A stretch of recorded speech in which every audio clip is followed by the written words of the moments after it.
Let's make my tail feathers quilt pattern using only a jelly roll. Now for the fabrics, I am using Gingham Foundry by Riley Blake.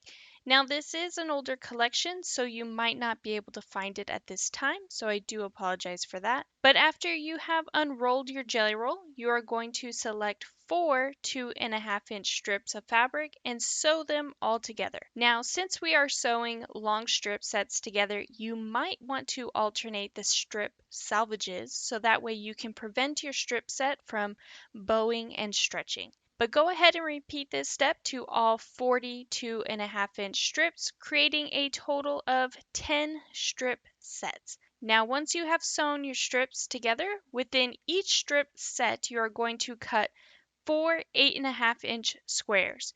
Now do take your time to square up each block, but you will be yielding a total of 40 8.5-inch squares. But once all of your blocks are cut, you're going to select 2 different print blocks, and with one of them on the wrong side of the fabric, you can either draw a 45-degree line with a fabric marking tool, or you can iron the block on the diagonal.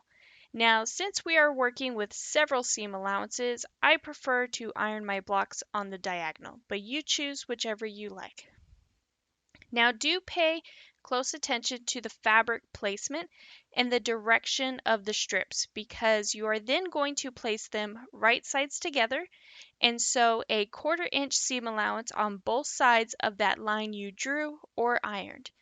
But once you've done so, you're going to then take fabric scissors or a rotary cutter and cut on that 45-degree line so you can then form 2 half-square triangles.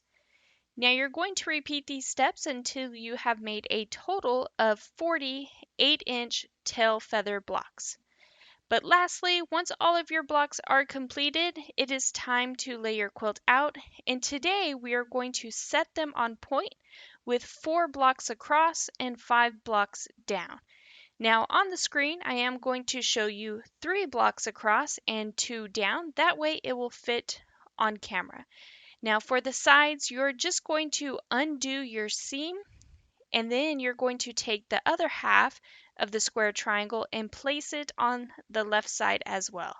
Then for the top and the bottom blocks, you're just going to cut your blocks in half, and they will technically be a 1/4 inch smaller, but as you all know, I do not like to waste fabric, so this is a little bit of a cheater method.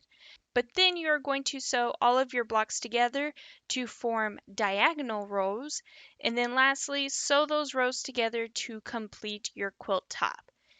And here is what my tail feathers quilt looks like all finished. And now, as I previously mentioned, since the top and bottom half blocks will be smaller than needed, you can go ahead and trim those points off to square everything up now, or you can do that after it is quilted. But for the backing, I am using this large navy floral print.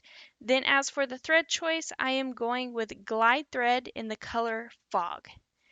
And here's what my quilt looks like all quilted out. One 40 count jelly roll will yield you a 42.5 roughly by 53-inch quilt. Now, I do hope you have enjoyed today's tutorial. If you could, please take a moment to hit that like and subscribe button, hit the notification bell so you can be notified for your next amazing quilt project.